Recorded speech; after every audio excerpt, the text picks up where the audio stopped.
जय श्री राम। कैसे हो आप लोग। तो सबसे पहले मैं आज कुछ कमेंट्स के जवाब दूंगी आप लोगों को, उसके बाद आगे बात करेंगे। और पहला कमेंट आया है विपुल जी का, जो यूके से हैं और पूछ रहे हैं कि ये सारे जो भी विधि विधान होते हैं, रामायण अमावस्या वगैरह, चूँकि वो दूर में रहते हैं तो करना क्या सब कुछ ज़रूरी है। तो जहाँ तक मैं जानती हूँ भैया, ये सारे कार्य करना तो आवश्यक ही है, इनके बिना आपका कार्य पूरा नहीं होता। खासकर अमावस्या की अर्जी जो होती है वो तो लगानी होती है। और आप इस विषय में गुरुजी से जब मिले तो आप बात कर सकते हैं, उनसे पूछ सकते हैं इसके बारे में, कुछ समाधान वो ज़रूर आपको बताएंगे। और आपको समय पहली बार गुरुजी से मिलने में ही जो समय लग जाता है, उसके बाद आपको जो भी अमावस्या वगैरह होती है उसके लिए समय नहीं देना होता। वो ज़्यादा से ज़्यादा 1 से 2 दिन ही आपको लगते हैं, और लास्ट में हवन के टाइम में आपको कुछ टाइम देना होता है। तो ज़्यादा टाइम आपको शुरुआत में ही लगता है। तो आप अपने हिसाब से, आपको लगता है वहाँ अगर जाना चाहिए तो अपने सब कुछ देखते हुए आप वहाँ जा सकते हैं। और गोपाल सोनी जी और भी लोग ये प्रश्न पूछ रहे थे कि आप वहाँ गए तो आपको क्या फ़ायदा हुआ, आपके कितने पैसे वहाँ पे लग गए। तो मैं आज आप लोगों को बता दूं, मैं वहाँ अपने पापा को लेकर गई थी। आप लोगों ने वीडियो में देखा ही होगा। और मैं अपने लिए कुछ भी पूछने नहीं गई थी वहाँ पे, मैं अपने भाई की कुछ समस्याओं को लेकर वहाँ पे गई थी। तो जिसका जो भी कार्य है मेरे पापा ही पूरा कर रहे हैं। अमावस्या से लेकर रामायण से लेकर जो भी कार्य है वो मेरे पापा पूरा कर रहे हैं, लगातार वहाँ पे जा रहे हैं। तो जब हम पहली बार वहाँ पे गए तो जाते ही जो भी पूजा पाठ अर्चना होती है वो सारे नियम हमने किया। और हमने 2100 की पर्ची कटाई थी। 2100 की पर्ची में हमारा नंबर 7वें दिन में आया था। और उसका भी कुछ कारण हो सकता है, क्योंकि मैं जब गई थी तो मुझे भी वहाँ पूरी तरह से विश्वास नहीं था कि ऐसे कैसे हो सकता है। तो मैं भी इधर उधर पूछ रही थी, सभी लोगों से जानकारी ले रही थी। तो जब मैं वहाँ गई, उनसे मिली और भी लोगों से जानकारी प्राप्त हुई, तो मुझे वहाँ पे विश्वास पूरी तरह से हो गया। और हो सकता है इसी वजह से हमारा नंबर और भी लेट आया, क्योंकि हमारे साथ वाले लोगों का कुछ कुछ का नंबर तो पहले ही आ गया था और उनको पूरी विश्वास थी। तो शायद हो सकता है कि हमारे संकोच की वजह से, या फिर हमें पूरा विश्वास नहीं था, इस वजह से भी लेट हुआ हो। तो हमें कुछ संकेत मिलना था, इसलिए हम वहाँ पे रुके। चूँकि पर्ची भी मेरे पापा के नाम से कटी थी, पूछना मेरे भाई के बारे में था और एक विषय में पूछना था, पर पर्ची हमने अपने पापा के नाम से ही कटाई थी। और गुरुजी से मिलने के बाद हमने उनसे पहले कुछ भी नहीं पूछा था, उन्होंने पहले ही पर्ची में सब कुछ लिख कर रखा था। अब आती है अमावस्या की बात। तो अमावस्या मेरे पापा जा रहे हैं लगातार ही, उन्होंने 3 अमावस्या कर चुके हैं वहाँ पे जाकर, और इस बार जाएंगे तो चौथी अमावस्या उनकी पूरी हो जाएगी। तो अमावस्या के लिए मेरे पापा खुद से अपनी इच्छा से 1100 रुपये की पर्ची कटाते हैं। जो अर्जी पत्र कटती है ना, वो 1100 रुपये की कटाते हैं। और हम जब फर्स्ट टाइम ही गए थे तो हवन हमें भी लिखा गया था। तो हवन के लिए हमने 2100 रुपये मुकेश गुप्ता जी को दिए और उनसे पर्ची ले ली है, ताकि हमें हवन का टाइम मिल सके।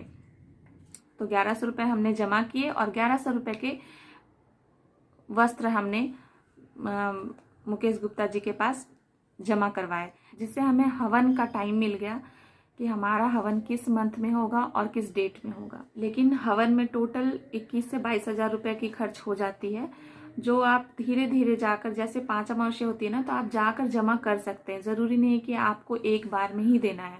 जब तक आपका हवन का टाइम पूरा नहीं होता, उस बीच में आप पैसे जमा कर सकते हैं और रसीद ले लीजिएगा। और 3 रामायण के 3300 रुपये हमने जमा किए। तो कुल मिला के अभी तक जो खर्च बैठा है, तो 3 महीने में लगभग 8 से 10 हज़ार रुपये खर्च हो चुके हैं। और आगे हमारा अभी चालू ही रहेगा, हम अपना कार्य पूरा ज़रूर करेंगे। तो उसमें कितने खर्च बैठते हैं वो मैंने और वीडियोज़ में भी बताया है आपको। अगर आप सारी चीज़ों को जोड़कर देख लें तो पता चल जाएगा। दूसरा, अमावस्या की जो पर्ची कटती है ना, ज़रूरी नहीं है कि मैंने 1100 रुपये के कटाए तो आप भी 1100 के ही कटाएं। वो अपनी इच्छा अनुसार वो अर्जी कटती है ना। तो आप 200-500 जितनी इच्छा आपकी उतनी की आप अर्जी कटवा सकते हैं अमावस्या में। तो उस हिसाब से अपना अपना पैसा लगता है।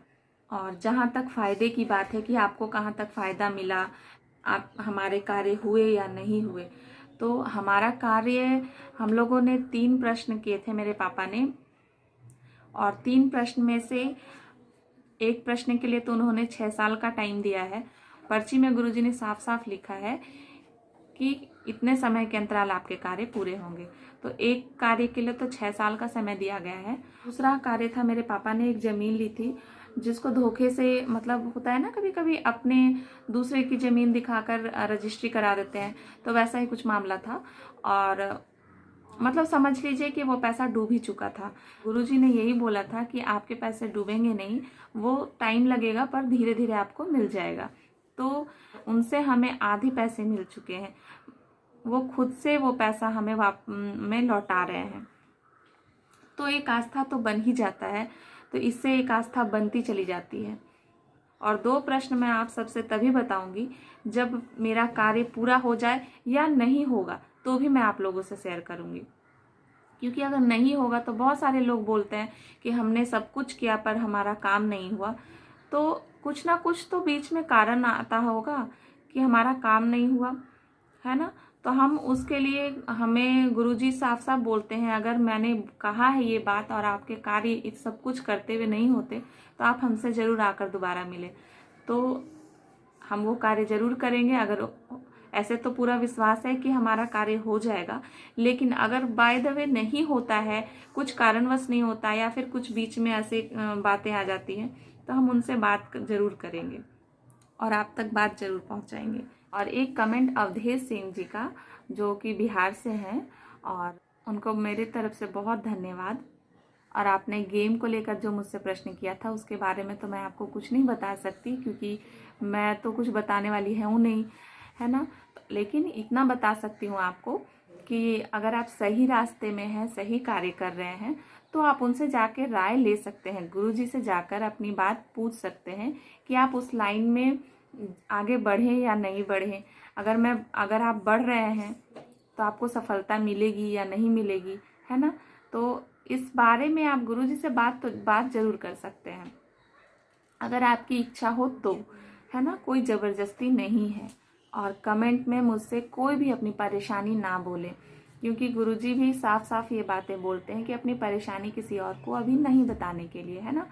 तो आप लोग भी अपनी परेशानी किसी को ना बताएं अगर आप वहाँ पे जा रहे हैं तो। और हाँ, मैं किसी को भी अपनी बातों से कष्ट पहुँचाना नहीं चाहती हूँ। अगर मेरी बातों से किसी को भी बुरा लगा हो तो सॉरी, पर मैं बस अपनी बात रखती हूँ। मुझे जो विश्वास है मैं बोल रही हूँ। मैं सिर्फ अपनी बातें आप सबके सामने रखती हूँ, और लोग भी हैं जो अपनी बातें कमेंट के द्वारा सामने रखते हैं। तो इसमें कोई बड़ी बात नहीं है और कोई गलत बात नहीं है। बस इतना ही बोलूँगी। जय श्री राम।